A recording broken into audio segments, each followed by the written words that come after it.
180 graus.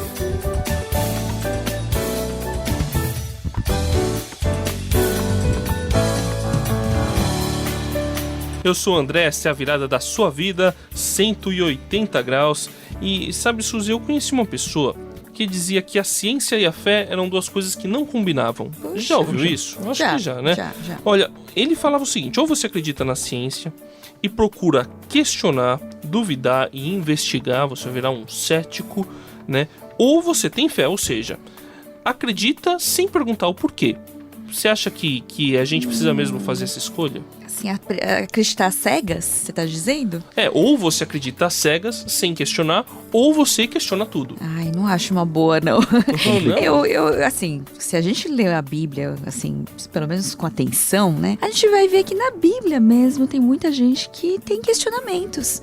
Elas perguntam pra Deus, né? A gente não tem que deixar de questionar porque a gente tem fé, né? E também vejo pessoas que são muito inteligentes. Por exemplo, Salomão, né, Daniel, né, eles foram muito inteligentes, mas assim, foram grandemente usados por Deus. Pessoas de fé. E são pessoas de fé. Não é, Sayão? Suzy, é verdade. E, aliás, esse negócio, eu vou dizer pra você a verdade, André, já era. Também acho, já acabou, né? Eu acho que isso é coisa de 200 anos atrás, entendeu? Não tem esse negócio de que a ciência é um negócio quadradinho, que a pessoa só usa matemática e razão e não tem sensibilidade para outras referências e que ela tem que estar em oposição à fé. Na minha opinião, hoje é uma grande bobagem. Até porque a gente vai descobrir o exemplo assim prático disso. Não é só na Bíblia, como a Suzy disse, de gente de altíssima capacidade que tinha uma relação de fé muito profunda com Deus, mas muita gente que o pessoal não sabe, cientistas assim que fizeram a história da ciência, era gente de muita fé. Então você ligue aí o seu raciocínio e mantenha a fé no coração, porque hoje, falando sobre ciência, no 180 graus, a gente arrebenta a boca do balão.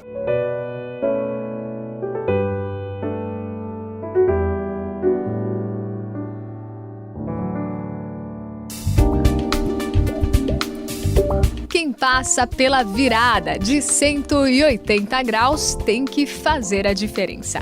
Conheça um homem de fé que revolucionou a ciência.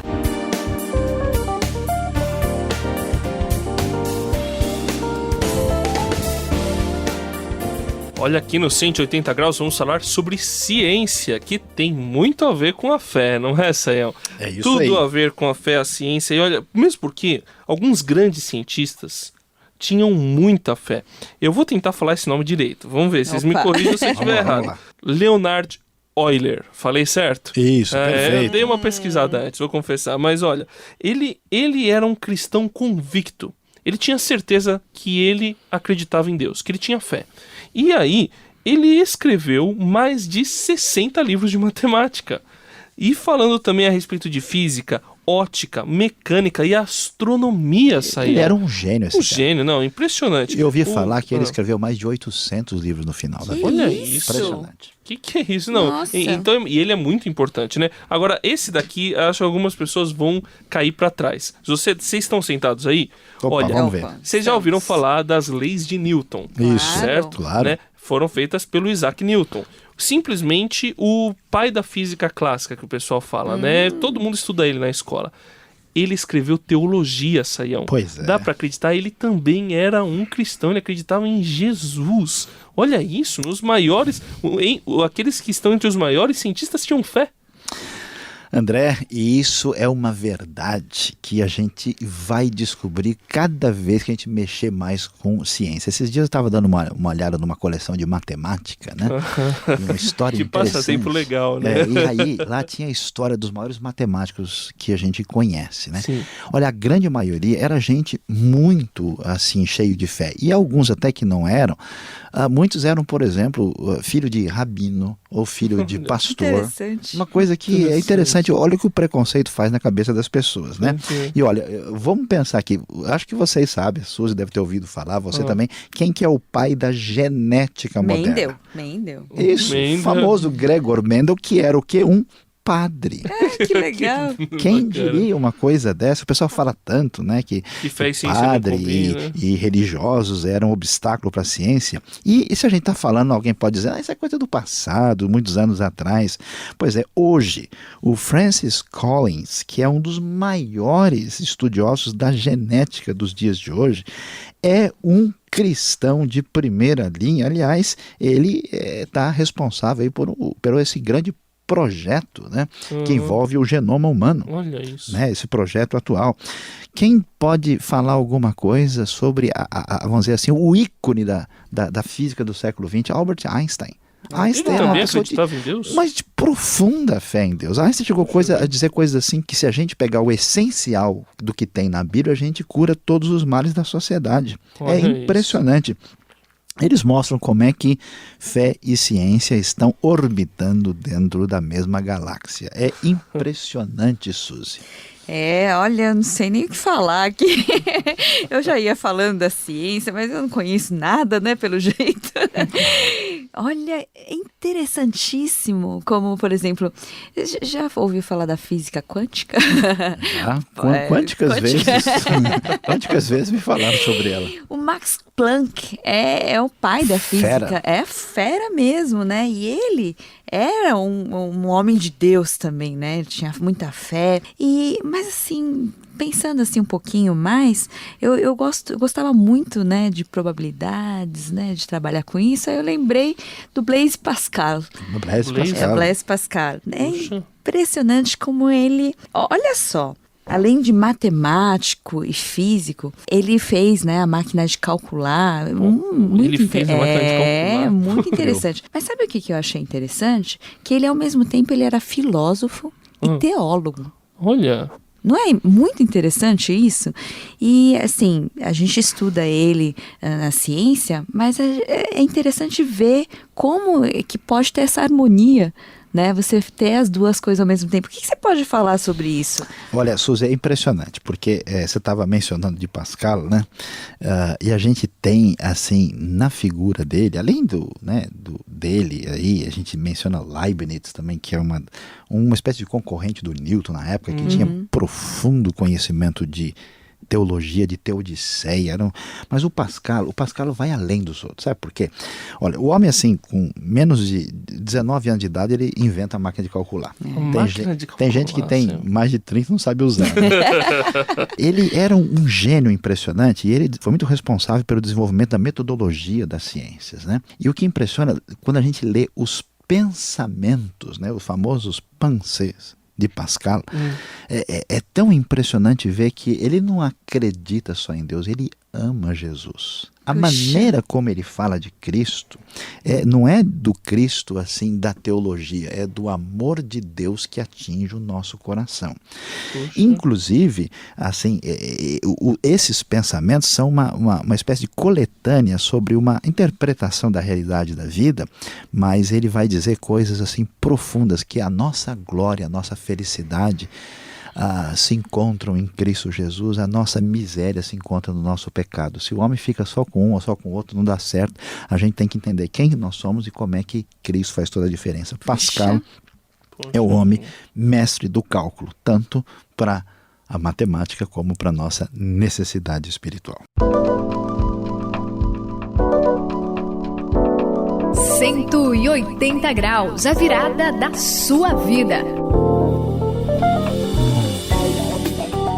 Pois essa eu acho legal também, que a gente falando aqui no 180 graus a respeito de vários cientistas, aí falando sobre Blaise Pascal, como é que é o Blaise, francês, Blaise Pascal, pois é, eu fugi dessa aula. Mas aí é muito interessante que ele também falou muito sobre metodologia científica, né? Isso mesmo, método científico. Isso. E o pessoal, alguns tempos atrás, eu discutia com algumas pessoas que não acreditavam em Deus, e eles usavam métodos científicos para provar que eles não acreditavam em Deus.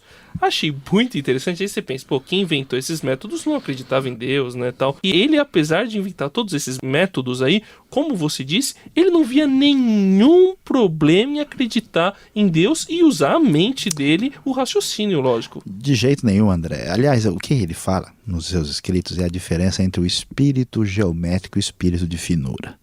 O que ele quer Espírito geométrico de finura. o que ele quer dizer com isso? Quando você está tratando de riquezas insondáveis do coração humano ligado à fé, você não pode fazer uma conta de matemática. Só que ele diz que os dois procedimentos são adequados. Ninguém vai lidar com uma poesia do jeito que lida com uma equação. Então, o que Pascal vai descobrir? Que uma coisa é uma coisa, outra coisa é outra coisa. Né? É muito legal isso. Então, a gente vai ver como é fascinante, e ele mostra como uma pessoa sensata sabe o que é lidar com fé e com a razão. Afinal de contas, Pascal mostra pra gente como um cientista glorifica a Deus, que é o Criador e o Salvador. É um negócio impressionante, é um ministério de fazer essa ligação entre verdade da fé e da razão, Suzy. É interessante, você falou isso aí, né, que a gente glorifica a Deus, o Criador, né? Mas pensando bem, ele é o Criador da razão, né? Lógico. É o criador da ciência. E é o Criador da ciência, né? Isso Simplesmente, só isso, né? Agora você chegou arrasando com a verdade. Exatamente. Mas olha, é tão interessante e é tão verdade isso, que a Bíblia mostra como Deus usava as pessoas através da razão, através da capacidade, né, que ele mesmo deu, né? Que legal. Em Daniel 1:20 fala um negócio assim, que o rei, ele fazia perguntas sobre todos os assuntos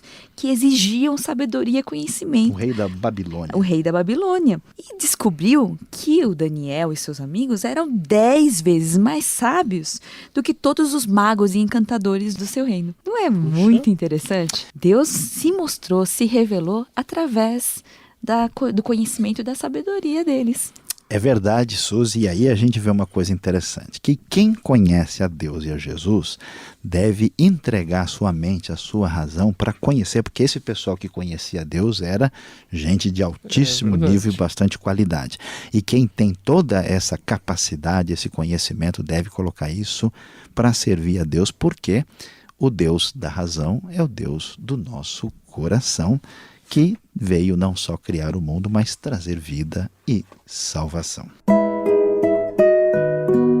O rei lhes fez perguntas sobre todos os assuntos que exigiam sabedoria e conhecimento, e descobriu que eles eram 10 vezes mais sábios do que todos os magos e encantadores de todo o seu reino. Daniel, capítulo 1, versículo 20. Eu sou o André, estamos aqui no finalzinho dos 180 graus e olha, não tenha medo de estudar. Às vezes você pensa, vou estudar, vou deixar de acreditar em Deus, vai nada. Olha, esse pessoal todo que a gente citou é só gente de primeira linha, não é simplesmente mestre e doutor, não. Eles revolucionaram a ciência e não deixaram de acreditar em Deus. Por isso estude, isso não vai fazer você deixar de acreditar em Deus. Eu sou a Suzy aqui no 180 graus, me despedindo. E olha só, razão e fé andam juntas, porque o mesmo Deus é criador de tudo. Além disso, ele fala em Romanos 12:2 que não se amoldem ao padrão desse mundo, mas transformem-se pela renovação da sua mente. Então, vamos ser transformados através do amor e da razão, da fé em Jesus Cristo. Este foi o 180 graus de hoje. Você esteve orbitando em torno das constelações do conhecimento bíblico e do conhecimento científico neste programa tão especial. E você já sabe o que é importante. Cultive o seu conhecimento sempre, desenvolva o seu coração cheio de fé todo dia, porque em Cristo Jesus estão escondido todos os tesouros da sabedoria.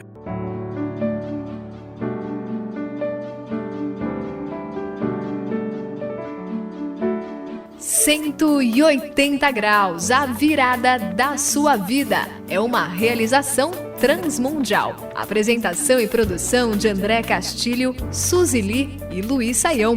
Apoio técnico de Paulo Batista. Coordenação de André Castilho. Supervisão Samuel Matos. Direção-geral José Carlos dos Santos.